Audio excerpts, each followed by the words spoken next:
سوچیں کہ آپ ایک چھوٹے خلائی جہاز میں بالکل تنہا ہوں، بالکل اکیلے ہوں۔ یہ پہلی بار ہے کہ جب آپ خلا میں سفر کر رہے ہیں اور ایک دم آپ کو کہیں سے کھٹکنے کی آواز آتی ہے۔ جی ہاں، چین کے خلا باز ینگ لی وے کے ساتھ 2003 میں ایسا ہی ہوا۔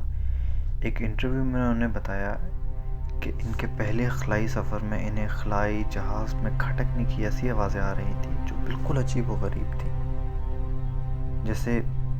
جسے پہلے کسی نے نہ سنا ہو، جسے کوئی لوہے کی بالٹی پر لکڑی کی ہتھوڑی کے ساتھ کھٹکھٹا رہا ہو۔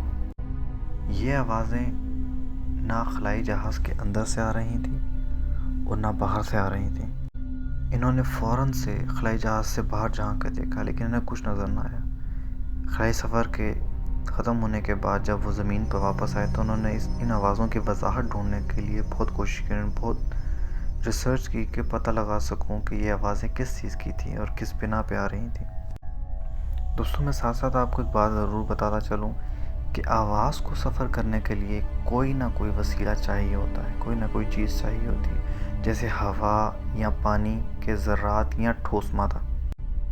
دوستو، ینگ لی وے چین کے پہلے خلا باز تھے اور انہیں ملک کا ہیرو سمجھا جاتا ہے۔ چینی میڈیا کے مطابق ینگ لی وے کے علاوہ 2005 اور 2003 میں بھی چینی خلا باز ایسی آوازوں کو سن چکے ہیں، انہیں بھی یہ آوازیں آ چکی ہیں۔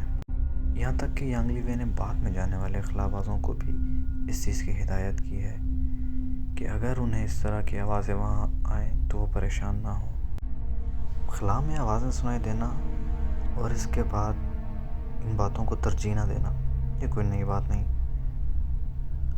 1969 میں چاند پر لینڈنگ کے بعد ایک ٹیسٹ فلائٹ پر جب خلا باز چاند کے گرد چکر لگانے لگے تو ان کا زمین کے ساتھ کنیکشن ختم ہو گیا، ان کا جو زمین کے ساتھ رابطہ تھا وہ ختم ہو گیا، اور اس دوران انہیں بھی اس طرح کی آوازیں آئیں جنہیں انہوں نے بعد میں زمین پر آ کے موسیقی کے انداز میں بیان کرنے کی کوشش کی، مگر کوئی بھی اس کی واضح ترجیح نہیں دے سکا کہ یہ کیوں آتی ہیں آوازیں۔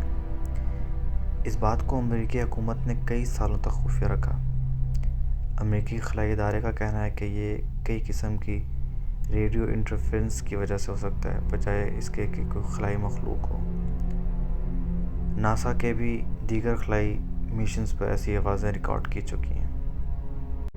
دوستوں، میں آپ کو وہ آواز سناتا ہوں جو کہ چائنیز خلا باز نے خلائی سفر کے دوران سنی تھی۔ یاد رکھیے گا کہ یہ آوازیں اوریجنل نہیں ہیں، چونکہ اس کی کوئی اوریجنل ریکارڈنگ نہیں ہے، اس لیے یہ لوگوں کے سمجھنے کے لیے انہوں نے ایک فرضی ریکارڈنگ آوازیں بنائی ہوئی ہیں۔